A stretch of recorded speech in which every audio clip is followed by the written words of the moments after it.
Sino sa inyo ang makapagpapahaba ng kanyang buhay kahit kaunti man lamang sa pamamagitan ng kanyang pagkabalisa?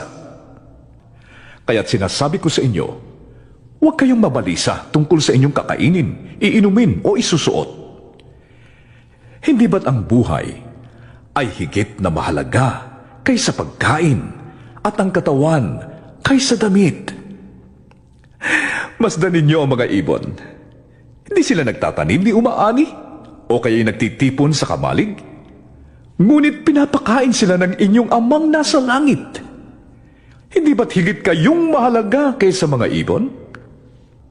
At bakit kayo nababalisa tungkol sa pananamit?